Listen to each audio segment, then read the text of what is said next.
everyone, it's Laurie from Cook Scrap Craft, and today I'm doing a 2-page scrapbook layout for you. I'm not using a grid design, so if you are coming to the channel expecting to see yet another grid design layout, I'm finally taking a break from those types of designs. But I am using some Harry Potter themed papers and embellishments that I've had for a while. Most of them were items that my mom had purchased to do her Harry Potter trip photos, and I inherited them from her, unfortunately, when she died. But I've been using them to scrapbook our own Harry Potter adventures, and so that's what you're going to see today. And I'm using inspiration from a page map sketch that was in a very old Scrapbook and Cards Today inspiration magazine. I saw this 2-page layout. I originally liked the way that it had been interpreted by the scrapbooker, and of course, I cannot think of her name right there, but you can see it in the magazine page that I have torn out of the magazine. So I'm kind of going back and forth, taking inspiration from both the finished page that was in the magazine as well as the page maps sketch itself. So I think in terms of the number of photos that I use, I think I'm closer to the page map sketch, but some of the photos are a different orientation than shown in the sketch. And I kind of do things a little bit differently with the pattern papers and cardstocks that I'm using. As you can see right here, I'm trying to figure out the best placement for that really cool Gryffindor thing. Originally, I wanted it to I wanted to have that yellow continue on to the other page. But then the Gryffindor was too short and was going to be like in the middle of the first page, and I didn't want that. So I'm just going to add some extra pattern paper. I have some pattern paper that looks like floating candles, which is something that's in Harry Potter. So I'm going to have that be the center or to the right-hand side of this page that I'm working on right now. And you can still see the diamond pattern paper peeking out from behind where the Gryffindor is. And I will say, I put the candle paper upside down. Don't worry, I notice it as I'm working and I'm going to fix it, but just go with it for right now, okay? Because I wasn't really paying attention. But this is going to give you an idea of how the background of this first page is going to look. And then obviously the candle paper is going to extend onto the second half of this layout. And I thought maybe I would add the yellow back in. So at this point, that was my plan. However, as you'll see later on, I'm actually not going to add the yellow back in. I can't remember who made the Gryffindor paper. I think it was just something that my mom bought at like a scrapbook expo. So it was probably just a custom scrapbook page manufacturer, maybe even some sort of local company. But it's pretty cool. And I added one of the branding strips to go right underneath Gryffindor, just for a little more visual interest and to get a little more color in, and to use a little bit more of the pieces from this collection, from my stash. So I'm cutting my photos, and I'm kind of following the measurements from the page map sketch. So those two I cut down to 3x4. And the page map sketch actually had one of them as a horizontal, but I'm keeping it vertical. And then I've got the two other photos that are going to be 4x6, and I'm just going to keep them as 4x6. So they're going to be sort of overlapping a little bit. I think right now I'm trying to figure out, do I want them to have some matting, or do I want there to be some type of pattern paper going on behind them, because there is one in the original layout. So unfortunately, I didn't really have a whole lot of extra Harry Potter pattern paper, but I kind of liked that, how it peeks out from behind the photos. And then there was still enough to extend it onto the second page just a little bit. So I've decided that that's what I'm going to do. I'm going to stick that down and then cut off the excess and set that aside. So when I do 2-page layouts, I always start with the first page. I make sure that if I'm doing something where it's going to be equal on both sides, that I cut those equal pieces at the same time and then just set aside the duplicate that I need for the second page. Because if I don't cut everything at the same time, I will forget what the measurements are supposed to be, and I will have already adhered it to the first page, and then it makes it really difficult to figure out what what size it's supposed to be. So I don't really actually have anything identical on this layout, but I do have things that extend to the second page. So all of those pieces I've just set aside. I have that diamond background paper, and I'm just setting everything on top of that so that I know where it is and it's all together in a group, which is also really helpful because if you're gonna do a 2-page layout, but you're not gonna finish it all in one day, as I have here, then you know where your pieces are and nothing's going to get lost. You can even put the photos that you're going to use on the second page over there, and you just know where everything is going to go, and you can come back to it at another time. So off camera, I went into my cardstock stash, and I had this maroon cardstock. It was actually the first piece of cardstock in the big 100 pack of cardstock that I picked up from Michael's a few weeks ago. And it was the perfect color match to go with the yellows and the maroon in the stripes and the diamonds. So obviously I was like, well, I'm gonna mat all my photos on this page, and that just helps them pop up a little bit more against all the different patterns that are sort of going on. And of course, as I was sticking things down, I ran out of room on the right hand side, so I needed to move things over just a smidge, and then I'm gonna put some embellishments up there at the top. I think a lot of these are from, I think it was a photo play collection. And the photo play papers, which I think is what the candle paper is, it's very glossy. And I actually had a hard time getting my double-sided adhesive squares to stick and like stay in place.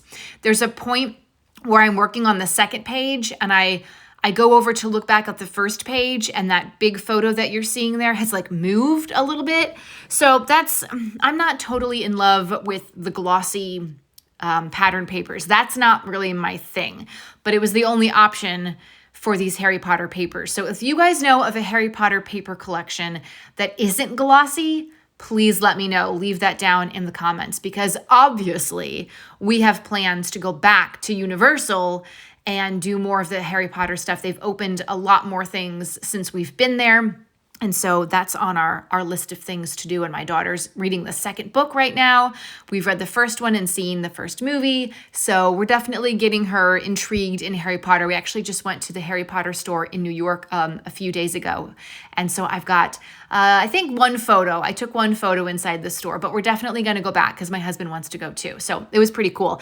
But that's not where these photos were taken. And these photos were also not taken at Universal. So there's a traveling exhibit called Harry Potter, the Exhibit.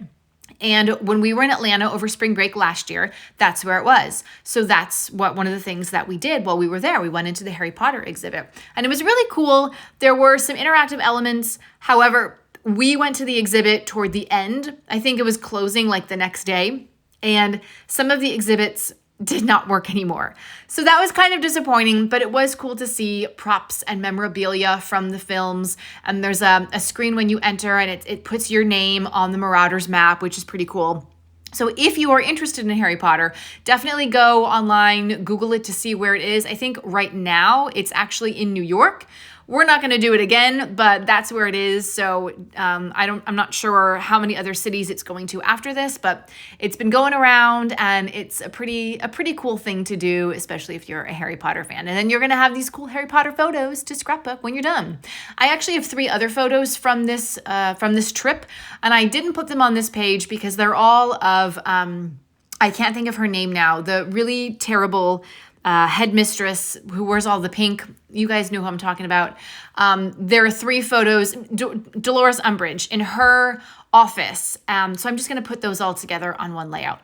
So as you can see, there are only 2 photos on this side of the page, and they are both 4x6 and matted on the maroon paper. Instead of using one of those photos, I could have used a Dolores Umbridge photo and cut it down to 3x4 and made it horizontal. I could have, but then I was like, then I would have to just probably toss the other 2 photos. So instead of doing a photo, I used a cut apart, and the cut apart was actually 4x4. So I just cut it down to 3x4 size and matted it on the same maroon cardstock, and then just fit it in place per the page maps instructions, which makes it really easy. You can also see that I did not add another yellow piece of that cardstock toward the end. I just decided that, kind of like with the sketch and with the finished layout, they did not bring that element back. It was like the element in the center kind of extends off to the right-hand side. And then there was a piece of like pattern paper on the left-hand side that was not mimicked on the right-hand side. So that's kind of what I went with. But I have that extra yellow cardstock, so I'm using it to create a journaling spot with that green frame. Now the green frame, I was like, ugh, I kind of wish it was more in the Gryffindor colors, since a lot of the stuff on this layout is maroon and gold, but I didn't have a Gryffindor color frame, so I just went and used the green and black frame. So whatever. And now I'm just going to add in a couple extra embellishment pieces. I was thinking about using the diagonally little ephemera piece there, but I am going to take that away and save it for something else, because, you know, if we go to Universal, we're definitely going to do diagonally when it opens. So yeah, I'll just save that. But I did find a little Dobby cut apart, Dobby ephemera piece, die cut piece, and I'm just popping that up on some foam stickers. Those are actually the leftover pieces from when I made the shaker pocket for last week's, one of last week's scrapbook layouts. And I also used the foam squares to pop up the sorting hat over on the left-hand side of the page. Now I also, since I took the diagonally thing away, I found little banners that go with each of the Hogwarts houses. So I'm just going to create like a little banner underneath that photo of my daughter in the big chair. I think that's Hagrid's chair. So she looks very tiny sitting on that chair. And then I'm just layering up a couple more embellishment pieces that are going to go on top of and kind of like behind the journaling spot that's right there. So that's kind of it. If you are a Harry Potter fan, let me know in the comments what house you would belong to, okay? And if you're not a Harry Potter fan, maybe you're a fan of another book series. Let me know what you're a fan of down in the comments below. If you're enjoying this video, please give it a thumbs up. And if you haven't yet subscribed, hit that subscribe button so you don't miss out on other process videos. And if you're a returning subscriber, welcome back, and thanks for watching this video all the way to the end. I appreciate you being here, and it's so fun to have this whole community of scrapbookers and crafters on YouTube. It's really fun. And oh, here I'm adding a Harry Potter lightning bolt, but I used a stick of glue because I didn't have any. The glue dots that I bought at Michael's a couple weeks ago are like the big giant ones because they didn't have the minis, which I hate. So I couldn't use those, and I didn't have like a fine line glue, so I just used a glue stick. It works fine. Everything's going to be fine. Is it acid-free? I don't know. Do we really care about the scrapbooking supplies being acid-free anymore? I mean, that was like a huge thing when I first started scrapbooking. And I remember my mom was like, oh, it has to be acid-free. Everything acid-free. Only use the acid-free stuff. And now I'm like, is that even a thing? I don't know. I have no idea. So anyway, but glue sticks work just great in a pinch, as does double-sided like Scotch tape. I've used that before too, and that works pretty well. So now I'm just going in and adding the title. And I have to say, as much as I love Simple Stories, their paper stickers, especially their paper alphas, really get on my nerves. They tear easily. They don't stay down. They don't stick down. Like I literally was downstairs before recording this, a day after making this layout, and the letters were peeling off. I got one of them stuck to my hand. One of them got stuck to my paper cutter. I was like, oh my God, I hate those paper stickers. But I still use them because I have them. I just wish that they were a little bit sturdier. They'd probably cost more, but I mean, how much more expensive can paper stickers get? Even if you just make them a little bit nicer, make them cardstock stickers. I don't know. But all that is to say that if I had to do it all over again, I don't know that I would purchase the Simple Stories Color Vibe stickers, alpha stickers anymore, just because for those reasons that I stated. I love American Crafts alpha stickers, especially like the foam thickers. Those are great. And Pink Fresh has some really nice puffy, like plastic puffy alpha stickers that I enjoy as well. The Doodlebug, I like Doodlebug alpha stickers. Those are more cardstock stickers. Bella Boulevard has some good alpha stickers as well, but I don't think they just sell alpha stickers. I think they're always like on a 12 by 12 sticker sheet. Anyway, I'm getting off on a tangent and you're like, we don't care. Here are the close-ups. Thank you so much for watching this video, and I hope that you enjoyed it.